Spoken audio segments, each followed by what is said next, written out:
Le chrétien, c'est un homme de guerre. Il court, mais aussi il lutte.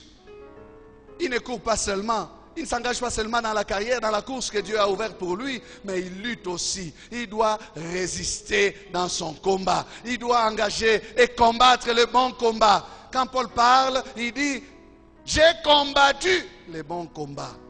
Les bons combats de la foi. C'est un bon combat. Nous courons. Il dit, j'ai achevé la course, mais j'ai aussi combattu. Amen. Le chrétien, c'est un homme qui tient tête, qui résiste, et surtout, le chrétien, c'est quelqu'un qui est appelé à rester debout après les combats. Il ne doit pas être renversé à terre en train de donner des explications. Ils ont été plus forts que moi. Dieu, tu les as laissés me renverser, tu vois. Non, non. J'aime bien comment Paul parle. Ephésiens 6, verset 13. Il dit, c'est pourquoi, prenez toutes les armes de Dieu, afin de pouvoir résister dans le mauvais jour et tenir ferme après avoir tout surmonté. Alléluia. Après avoir tout surmonté, le chrétien se présente encore debout. Il te donne des coups voulant te renverser. Mais même quand tu tombes, l'Éternel te relève. Il te fortifie encore et tu tiens sur tes pieds. Il disait à Pierre, Pierre, Satan vous a réclamé pour te cribler comme du froment. Mais j'ai prié pour toi. Lorsque tu seras converti, affermis aussi tes frères. Donc toi, j'ai t'ai aidé à rester debout pour que toi aussi tu aides les autres à rester debout. Amen. Chrétien, est-ce que tu m'entends? Nous avons trop d'enfants qui ne veulent pas grandir, qui passent leur temps à se plaindre. Écoutez, que peuvent te faire les hommes? Que peuvent te faire les hommes? Tu as un Dieu. Amen. Oui, tu es combattu. Oui, tu peux même dire, oh, je suis déçu. Ce sont les proches, les gens avec qui je mange. Oui, n'as-tu pas lu dans la Bible ces choses? C'est l'expérience de nos pères. Qui a vendu Jésus? C'est Judas. Ne t'attends pas à ce que ce soit les gens de loin. Sois fort. Est-ce que tu entends ce que je te dis? Sois fort. Qui a vendu Jésus? Judas n'était-il pas un disciple? Alors ne dis pas, oh non, moi je suis découragé, je suis déçu de la vie. Lis bien la Bible. Tu verras que même celle qui se couche sur ton sein peut te trahir. La Bible en parle. Il peut se faire que ce soit celle qui se couche sur ton sein, qui te trahit, qui te vend. La Bible est claire. Ah, les hommes. Tu es persécuté, c'est vrai. Mais comprends la leçon. La Bible ne nous cache pas la vérité. Paul dira à Timothée que ceux qui veulent vivre pieusement en Jésus-Christ seront quoi? Persécutés. Alors, ne dis pas, je n'ai rien fait. Je ne les ai même pas provoqués. Non, non. Si seulement tu veux vivre pieusement Jésus, le combat va s'élever. Même si tu n'as rien fait, toi tu ne cherches qu'à vivre calmement, paisiblement. Mais en voulant faire la volonté de Dieu, c'est un combat que tu as déjà suscité. Et sache aussi une autre vérité, frère, que si tu as quelque chose de Dieu, l'ennemi ne te laissera pas aussi tranquille. Ce sont les fils de promesses qui sont combattus. Amen. Pourquoi? Pour qu'ils n'accèdent pas à leur destinée. Et une autre vérité encore. La grandeur du combat est liée à la destinée d'un homme. Plus tu as une destinée glorieuse, plus ton combat sera aussi grand. Alors sois préparé. C'est ainsi que le Seigneur te prépare, il te dit, mais si tu cours avec les piétons et que tu te fatigues, qu'est-ce que tu vas faire quand ça sera les chevaux?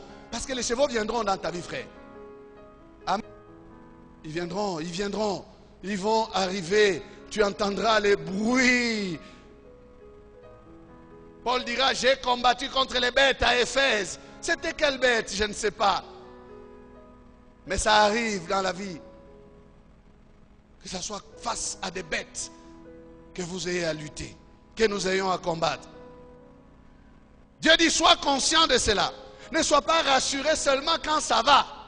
Voilà une autre vérité. La partie B du verset dit, si tu ne te crois en sécurité ou en sûreté, que dans une contrée paisible, que feras-tu sur les rives orgueilleuses du Jourdain? Nous avons des chrétiens qui ne sont des chrétiens que quand ça va, quand tout va bien. Des chrétiens, alléluia, mais jamais des chrétiens amen, comme on dit. Vous connaissez l'expression. Des chrétiens, alléluia. Donc c'est quand ça va. Mais quand ça ne va pas, ils ne sont pas capables de dire amen.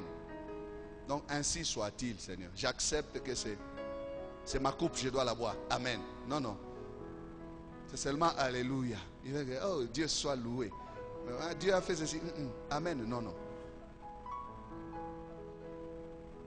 Que quand ça va, ça va. Là, il est fort. Mais un petit combat dans sa vie. Même envie de prier, je n'ai pas. Si tu te crois en sûreté que quand ça va, qu'est-ce que tu vas faire dans des temps de troubles? Si nous pouvons bien aimer prier que parce que ça va, qu'est-ce que nous allons faire que si il nous arrivait de connaître la situation de l'Est? Est-ce que nous pensons à de telles situations? Si nous arrivait à nous retrouver dans l'agitation, aurons-nous encore le temps de prier? Aurons-nous encore le temps de témoigner, de dire le nom de Jésus? Voilà la réflexion. Dieu te dit, sois conscient de cela. Les choses peuvent bouger dans ta vie. Mais j'aime bien le Seigneur. Il nous dit toujours ce qui est vrai. Écoutez ce qui se passe avec les chars et les chevaux. Psaume 20, versets 7 à 8. Ceux qui s'appuient sur leurs chars. Non, ceux-ci s'appuient sur leurs chars. Ceux-là sur leurs chevaux. Nous invoquons le nom de l'Éternel, notre Dieu. Eux, ils plient et ils tombent. Nous tenons ferme et restons debout. Alléluia. Nous sommes piétons peut-être. Et nous courons face à ceux qui ont des chevaux. Un à un, nous les voyons comment ils sont renversés. Mais nous n'avons que le nom de l'Éternel. Nous invoquons ce nom et nous restons debout. À cause de qui? De l'Éternel. Amen. Piétons, mais qui marchent avec le Seigneur. Plus efficaces que ceux qui sont confiants dans les chars et dans les chevaux. Plus efficaces que ceux qui se confient dans l'occultisme. Piétons, mais forts. Alléluia. Motonabo pikiliki. Alléluia. Est-ce qu'il y a quelqu'un qui a les beaux pikiliki ici? C'est ça ce message. C'est le message de beaux pikiliki. Dis à ton voisin beau pikiliki. Ah, c'est pas pour te faire rire seulement. Ça c'est le lingala. C'est un message de persévérance. Alléluia. Des chrétiens qui résistent. Des chrétiens qui tiennent tête. Des jusqu'au bout. Des hommes et des femmes déterminés. Parce qu'ils sont en train d'élargir. Alléluia. D'autres sont fatigués par les circonstances. Les circonstances. Oh, vous savez, dans notre vie, il arrive des circonstances contraires. Il arrive des fois que les vents soient contraires à ce que nous espérions.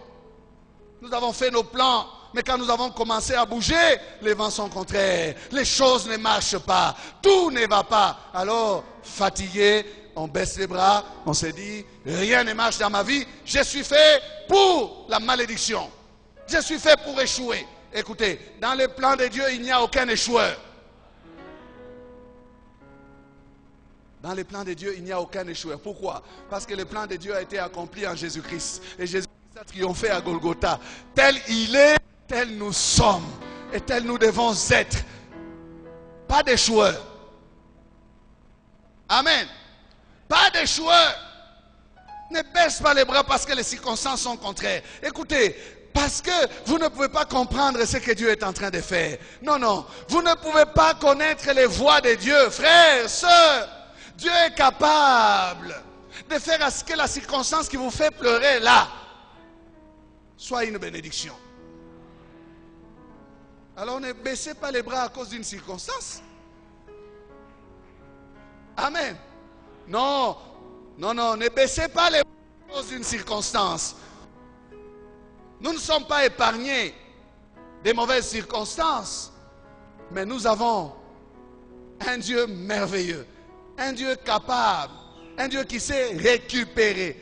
Des fois, Dieu laisse certaines choses arriver, mais Dieu vient les récupérer, les changer. Vous voyez ce que Dieu est capable de faire? Et nous passons notre temps à vouloir les maudire. Nous faisons comme la femme de Job. Écoutez, la femme de Job, c'était une femme insensée réellement.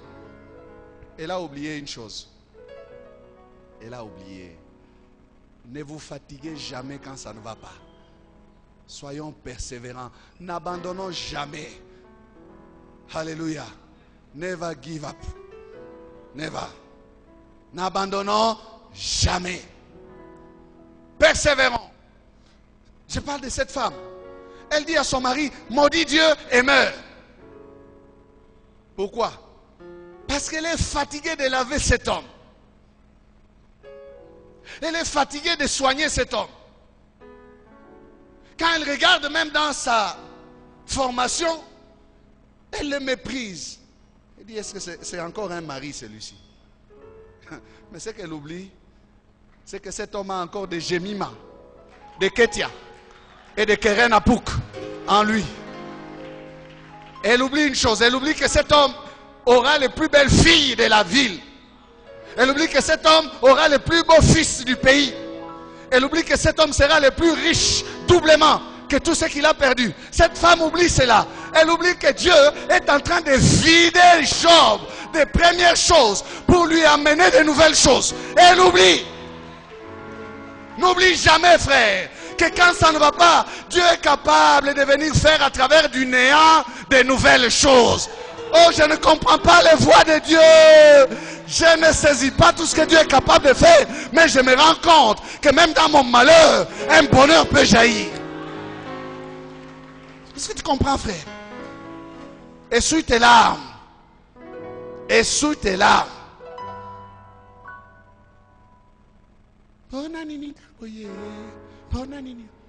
Oublie ce chant.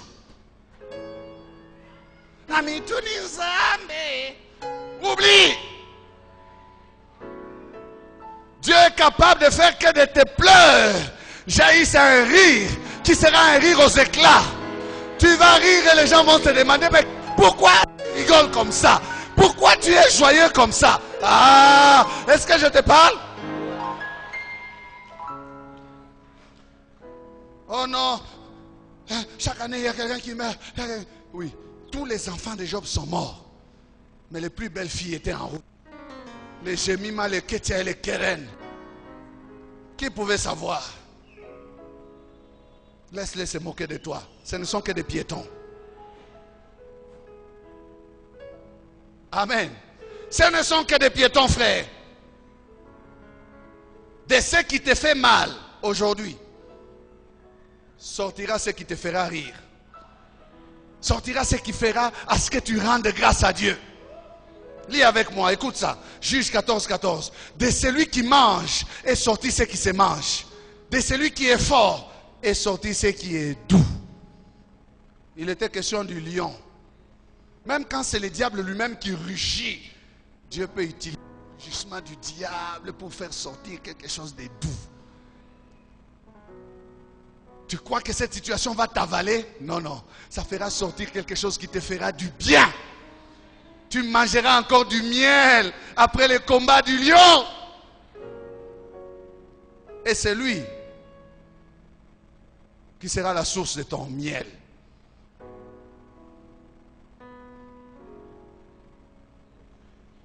Alléluia. De celui qui mange est sorti ce qui se mange. Ah! Oh non! Je vais abandonner parce que le diable, non, non. C'est du lion qu'il est question. Même ce que le diable prépare contre toi sera un plan que Dieu va récupérer. Il va récupérer ce plan-là. Il va récupérer ce plan-là. Tu sais que la potence réservée à Mardoché, Dieu l'a récupérée. Est-ce que tu commences à comprendre? Ah, tu ne me comprends pas. Oh, on a décidé de me tuer. Vous avez aimé Mardochée s'agiter comme ça? Non. Mets-toi à genoux. Jamais. Ce n'est qu'un piéton. Qu'est-ce que l'homme? Ce n'est qu'un souffle. Prosterne. Jamais. Tous les décrets, même la potence préparée, on va les pendre. Mais finalement, qui est monté là-dessus? C'est celui qui avait fait la potence. Dis à ton voisin, Dieu peut récupérer ce que l'ennemi prépare pour moi. Dieu peut récupérer cela. Bien-aimé, quand tu dis, ce ne sont pas des choses à dire seulement, ce sont des confessions. Je te demande de dire, c'est parce que c'est une confession. Confesse cela et prends ça pour toi. Fatigué, mais poursuivant toujours. Ce message est un appel à la persévérance. Un appel au beau pikiliki. Tu dois poursuivre toujours, frère, car il y a une victoire à remporter. Gédéon a poursuivi, il a atteint les 2 rois. Il les a tués. Et Gédéon a donné la paix à Israël. À Samarie, Jésus-Christ ne s'est pas laissé aller à la fatigue. Mais Jésus a parlé. Et la femme samaritaine a été sauvée. Et derrière la femme samaritaine, elle est allée témoigner. Elle a ramené toute une ville, toute une foule. Si Jésus s'était contenté de sa fatigue, pas de salut pour toute une ville. Certaines fois, ta fatigue te fait rater des choses. Persévère. Persévère.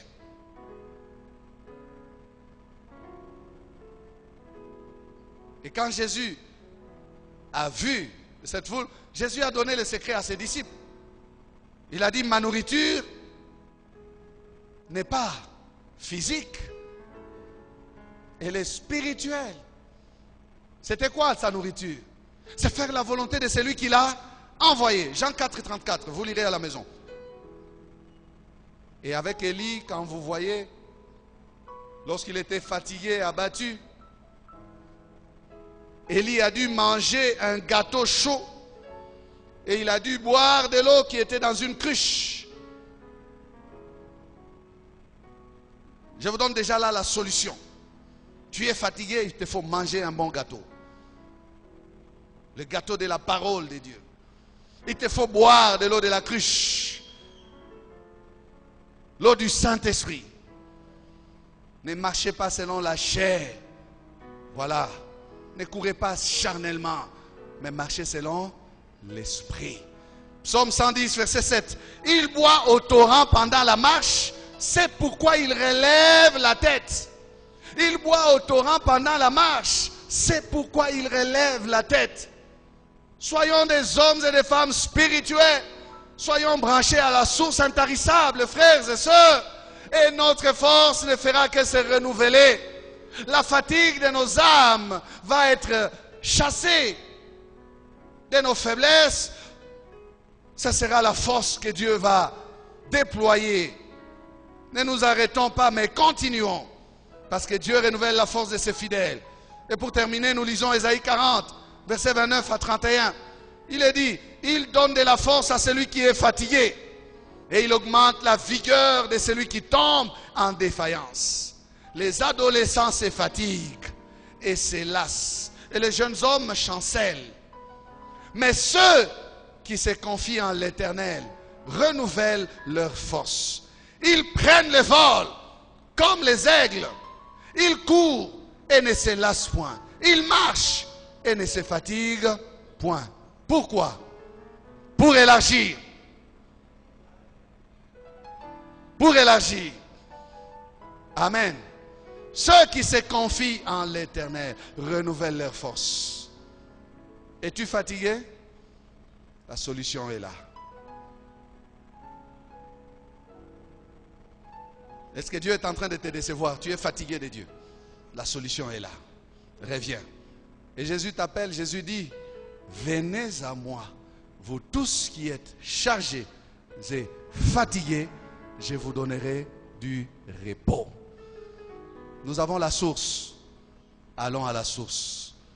Nous boirons l'eau de sa parole. Nous serons remplis de son esprit. Et nous pourrons prendre le vol comme des aigles. pour augmenter notre dimension, pour avoir une bonne vision et percer. Amen. Nous pouvons nous lever et prier. Prie le Seigneur selon ce que tu as reçu. Tu as des choses à arranger avec Dieu? Arrange avec Dieu. Le Seigneur t'a parlé. Prie. Tu ne connais pas Jésus? Donne ton cœur à Jésus.